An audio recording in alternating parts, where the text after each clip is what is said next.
Hello, and welcome to Bite-Size MRCP, a manageable way to digest the things that you need to know for your MRCP exam. We are two junior doctors based in the UK who have passed all three parts of the MRCP within the last 5 years and want to help you do the same. We're not associated with any MRCP examination organisations, and the materials covered are by no means an exhaustive list of what can come up in your exam, and indeed are not intended to be used as medical advice. Please refer to your College of Entry or your friendly supervisor for further questions regarding the exam and syllabus. If you like the sound of what you hear today and would like to join us for more bite-sized revision, give us a thumbs up and press the subscribe button. Now, without further ado, let's get into today's topic, which is on antibody recap under the section of rheumatology. So one of the common ways that they can test your rheumatology knowledge in the MRCP examinations is by asking you about different antibodies. A lot of junior doctors struggle with different antibodies within rheumatological conditions, and it's something that unfortunately, if you don't know it, you're unable to have any educated guessing.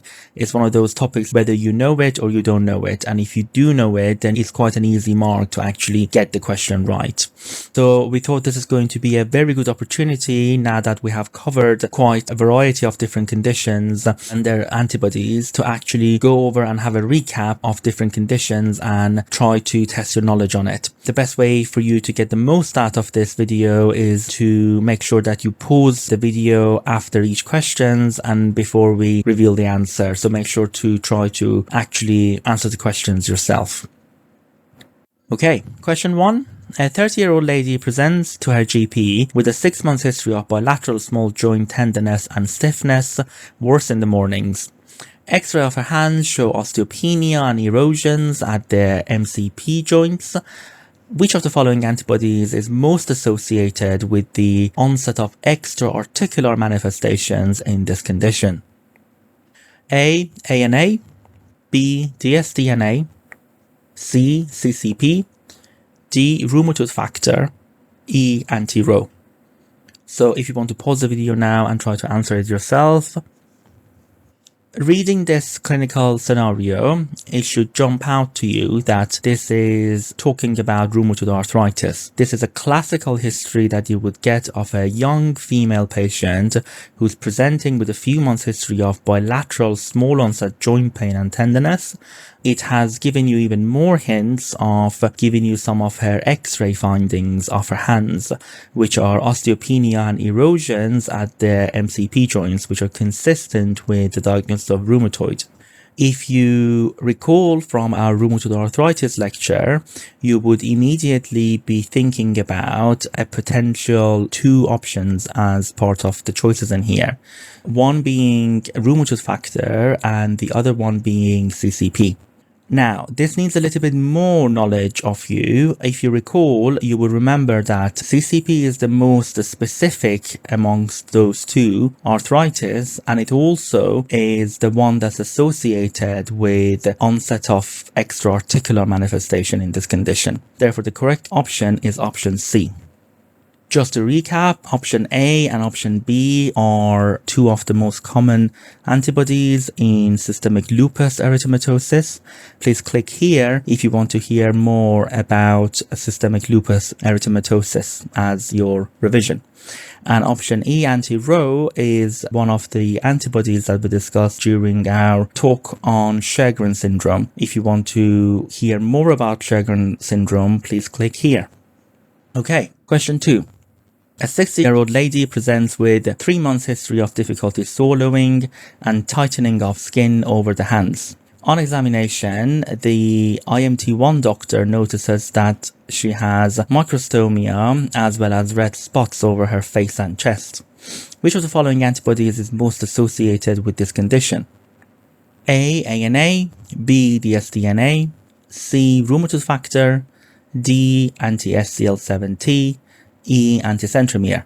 So reading through this case, again, this is quite a classic presentation of scleroderma. You've got somebody who is a middle-aged lady who's presenting with what some of you might remember as CREST syndrome, which is calcinosis, Raynaud's phenomenon, and esophageal dysmotility, as well as telangiectasia and sclerodactyly. This doesn't tell you anything about those symptoms and signs such as Raynaud's phenomenon, but it definitely gives you enough information to be thinking about systemic sclerosis.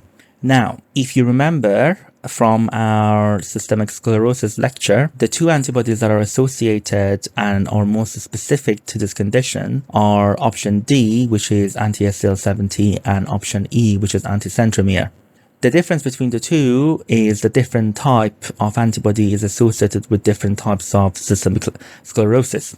If you recall, you have two types of systemic sclerosis, limited and also diffuse. And your limited option is correlated with anti-centromere antibody, and your diffuse option is correlating with anti-SCL70 antibody. Now, you might ask how you can differentiate on this case, whether this is limited or diffuse, and the answer is going to be given you by the examination findings that has been picked up by the IMT doctor. So she has got microstomia as well as spots over her face and chest, and the tightening of the skin is over her hands. Therefore, this is going to make this the limited version, and therefore anti-centromere is going to be the correct option. Question 3. A 40-year-old lady of Afro-Caribbean origin presents with a 6-month history of fatigue and cutaneous rash over her cheeks. She is found to have an AKI stage 3 on her admission blood test. A subsequent renal biopsy shows evidence of membranoproliferative glomerulonephritis. Given the likely diagnosis, which of the following blood tests is not associated with this condition? Options are A. Anti-Rho, B. ANA, C. dsDNA, D. Anti-Smith, and E. Anti-Jo1. So hopefully by reading the vignette, you have gathered that this is talking about a case of systemic lupus erythematosus. It's given you quite a few hints, which is quite classic of MRCP exam, to be hinting you and giving you small tips to point you towards the right diagnosis. So in here, you've got a young lady of Afro-Caribbean origin who's coming in with fatigue and a cutaneous rash over her cheeks, so suggestive of the classic butterfly rash. She has got renal involvement in the form of an AKI, and she has gone and had a kidney biopsy that has shown the commonest type of lupus nephritis. So if you remember from our video on systemic lupus erythematosus, all of these antibodies, other than one of them, are associated with systemic lupus. And the one that is not associated is going to be option E, or anti-Jo1. You would remember from that video we discussed that the latest American College of Rheumatology guideline actually doesn't allow you to diagnose anyone with a true form of systemic lupus erythematosus in the absence of positive ANA. And anti-dsDNA and anti-Smith are two of the most specific antibodies in systemic lupus erythematosus, and anti-Rho is very frequently also one of the antibodies that are found positive in a blood panel of someone with lupus. The other point was to remind you that anti-Rho and anti-La are two of the antibodies that are most specific to Sjögren's syndrome. Question 4. Mother brings her neonate to a newborn screening. The pediatrician notices a heart rate of 70 beats per minute, and a subsequent ECG shows evidence of first-degree heart block. Which of the following antibodies is most likely to be present in the mother? A. Anti-Rho, B. Anti-La, C. Anti-centromere, D. Anti-Smith, E. Anti-Jo1. So hopefully you have picked up on the fact that the heart rate of 70 beats per minute is very low for a neonate, even though obviously it's quite normal for an adult. And this is clearly trying to hint at a potential passage of antibody from mother to neonate. And if you remember, we did mention that especially when we were talking about Sjögren's syndrome, that mothers who are anti-Ro positive have quite a high risk of passing that through their placenta to the baby. Therefore, anti-Ro is the correct option in here. Just to recap about the rest of them, anticentromere is associated with the limited form of systemic sclerosis. If you want to hear more in details about systemic sclerosis, please click here. Anti-Smith is associated with systemic lupus erythematosus, and anti-Jo1 is what's associated with the case of myositis. Question 5. A 70-year-old lady presents with 1 month's history of difficulty climbing the stairs and 1 stone of unintentional weight loss. On examination, there is evidence of proximal muscle wasting and weakness and a rash over her eyelids. Given the likely diagnosis, which of the following antibodies is most specific to this condition?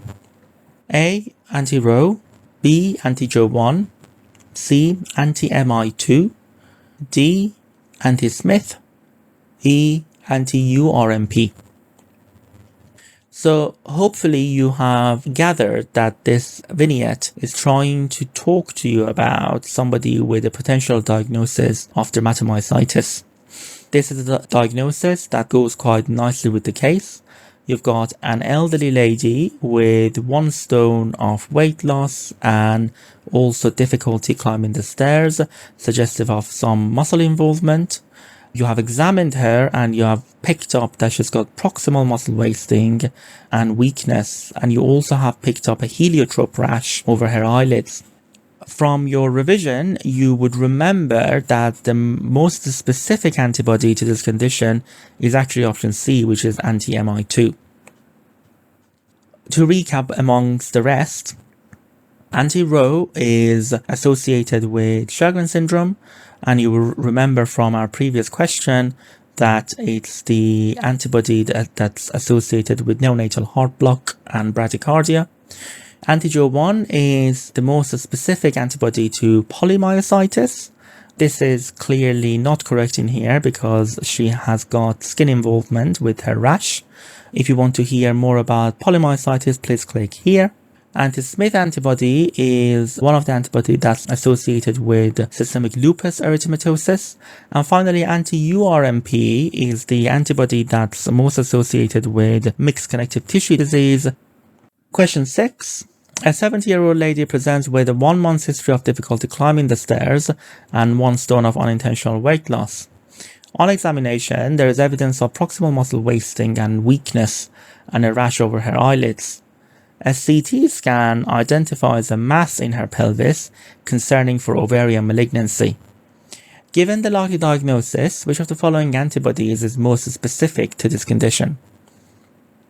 A. Anti-TIF1 gamma, B. Anti-Jo1, C. Anti-MI2, D. Anti-CCP, E. Anti-URMP. The clinical vignette in here is quite similar to the previous question, and hopefully you have picked up that it's giving you more information about some of her other investigations, which is the CT scan. Hopefully you've picked up about the fact that this is still talking about dermatomyositis, and as you remember from our talk on dermatomyositis, in patients who are getting diagnosed for the first time with this condition, it's very important to do a malignancy screen. And basically you need to be treating this condition almost like a paraneoplastic syndrome. So quite correctly, this lady has had a CT scan of her abdomen, and that has revealed a mass concerning for ovarian malignancy. Now, those of you who have listened to our video on dermatomyositis would recall that the most specific antibody in dermatomyositis that's associated with malignancies is option A, which is the anti-TIF1 gamma. Just for the sake of recap, amongst the rest of the options, so anti-Jo1 is what I mentioned earlier, which is a specific antibody in the case of polymyositis. Anti-MI2 is correct in that it is the most specific in the dermatomyositis. However, if you read the question correctly, the question is actually asking you what is the most specific antibody to this condition. And by that condition, hopefully you have picked up that this is a dermatomyositis secondary to a malignancy, which as a result of that, TIF1 gamma would be more appropriate than anti-MI2. Anti-CCP is quite irrelevant in here, and that is, as you know, the most specific antibody in rheumatoid arthritis. If you want a recap of rheumatoid arthritis, please click here. And finally, anti-URMP is the most specific antibody in mixed connective tissue disease. Question 7. A 30-year-old lady presents to the acute medical take with a 2-day history of swelling of the left calf. An ultrasound Doppler scan identifies a DVT in her left calf, and on taking further history, she reveals 2 previous miscarriages. She also has been found to have a net-like rash over her thighs. Which of the following blood test is least associated with this condition? So this is quite a classic history of somebody that hopefully has rang alarm bells for you of being positive for antiphospholipid syndrome. It's not an uncommon condition that gets tested in MRCP. They can either ask you as part of an antibody panel, which is what it is at the moment, or it could potentially come up in your PACES examination as part of an Station 5. And therefore, it would be very important when you're faced with potentially someone presenting with DVT or a PE, you really try to think about what's causing that DVT or PE. That would be thinking about, potential malignancies, especially if you're dealing with somebody who is an older patient. And in younger patients, especially females of childbearing age, it would be very important to ask about previous miscarriages. Reason being that unless you specifically ask about previous miscarriages, you would be treating the case as sort of a standard uncomplicated DVT, which is not the case in here. So going back to the options, you've got A, lupus anticoagulant, B, anticardiolipin, C, beta-2 glycoprotein, D, raised APTT, E, anti-Smith. And if you recall correctly, antiphospholipid syndromes are associated with 3 distinct antibodies, and those 3 are your options A, B, and C, which are lupus anticoagulant, anticardiolipin, and also beta-2 glycoprotein. If you're having a clot in your body, it's not uncommon to have raised APTT as a result of that, which by diagnosis of exclusion, even if you're unsure about what anti-Smith is, would leave option E or anti-Smith as the least associated with this condition. Just for recap, anti-Smith is an antibody that's associated with systemic lupus erythematosus. Question 8. A 60-year-old man presents with a 3-month history of difficulty climbing the stairs and fatigue. On examination, he is unable to sit to stand test unaided. His ESR is noted to be 120. He is commenced on 50 mg of prednisolone once daily, with symptoms noted to be almost completely resolving within a week. Which of the following antibodies is associated with this condition? A, anti-CCP, B, ANA, C, anti-SCL7T, D, ANCA, E, no antibody is associated with this condition. So this is giving you a classical history of someone presenting with the diagnosis of PMR or polymyalgia rheumatica.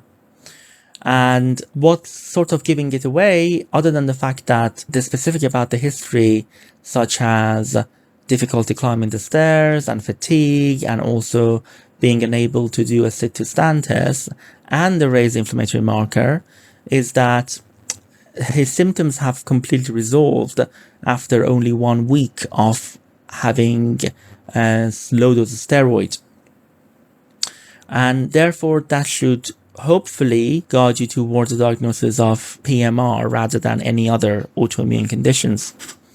And those of you who have listened to our PMR lecture, you would remember that it is actually not associated with any antibody at all. All the other antibodies are for other conditions.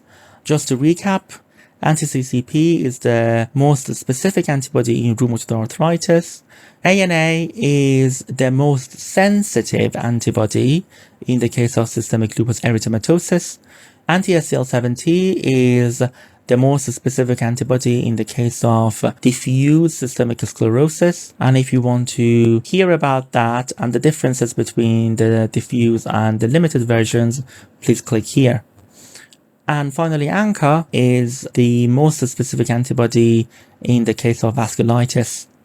Question 9. A 40-year-old man presents with a 3-month history of fatigue and new onset purpuric rash over his ankles and feet. He is hemodynamically stable. On examination, you note reduced sensation over the lateral aspect of his left leg. A urine dipstick shows 3+ of blood and 2+ of protein. On further questioning, he reveals intermittent hemoptysis over the same period of time. Which of the following antibodies is most associated with the likely diagnosis? Options are A. P-ANCA against MPO, B. C-ANCA against PR3, C. ANA, D. Rheumatoid factor, and E. anti-Jo1. So hopefully by reading this vignette, you have enough suspicion that you're most likely dealing with a case of vasculitis in here. This is a middle-aged man who's presenting with purpuric rash and also proteinuria and hematuria and reduced sensation over the lateral part of his leg, concerning for a potential mononeuritis multiplex. They have also mentioned that he's got hemoptysis over this time. So really putting all of this together, you really need to be thinking about a potential case of vasculitis. Now, the most likely diagnosis in here, if you recall from our video on GPA, previously known as Wegener syndrome, is actually going to be GPA. And the most specific antibody in that is going to be option B, which is C-ANCA against PR3. Importantly, you need to make sure that you don't mix option A and B together. Option A, which is the P-ANCA against MPO, is actually the most specific antibody in the case of EGPA or Churg-Strauss syndrome. Option C, as we discussed previously, is the most sensitive antibody in the case of systemic lupus erythematosus.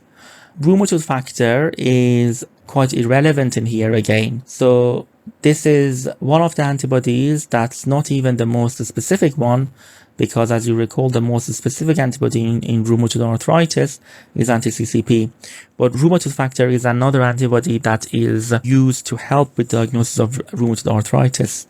And anti-Jo1, finally, is the antibody that's most specific in the case of polymyositis. And nothing in the history in here actually suggests that this gentleman has got any muscle weakness. So there isn't any reason for you to think about a potential case of myositis in here. Question 10. A 50-year-old man with a background of difficult to treat asthma presents to the medical take with acute shortness of breath and drop in oxygen saturations. He also has difficulty walking and on clinical examination has evidence of peripheral sensory neuropathy in his lower limbs. Blood tests show grossly raised inflammatory markers and an eosinophilia. Given the likely diagnosis, which antibody is most likely to be positive? A.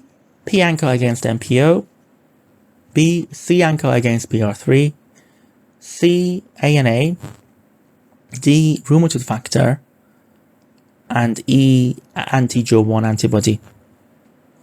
If you recall from our lectures on different types of vasculitides, you will remember that this case is hinting quite heavily on the fact that this man has potential diagnosis of EGPA, previously known as Churg-Strauss disease, or eosinophilic granulomatosis with polyangiitis. And that is hopefully obvious to you after reading that he's got difficult to treat asthma and he also has got peripheral blood eosinophilia. Therefore, the most specific antibody to the condition is actually going to be option A, which is P-ANCA against MPO. You will remember from discussing in question 9 that it's really important not to mix option A and B together, because it's actually really quite frequently tested in MRCP examinations. Option B, C-ANCA against PR3, is what you would be expecting in the case of GPA, formerly known as Wegener syndrome. ANA is the most sensitive antibody in systemic lupus erythematosus. Rheumatoid factor is again quite irrelevant in here. It's one of the antibodies in the case of rheumatoid arthritis. And finally, anti-Jo1 antibody is the most specific antibody in the case of polymyositis. And in this case, there is pretty much nothing on the vignette that actually should point you towards a potential diagnosis of polymyositis. Thanks for listening to this episode of Biostars MRCP. If you like what you've heard today, give us a thumbs up and hit the like and subscribe button below to make sure you don't miss our next episode. Let us know in the comments which topics you would like to hear in the future. See you in the next episode.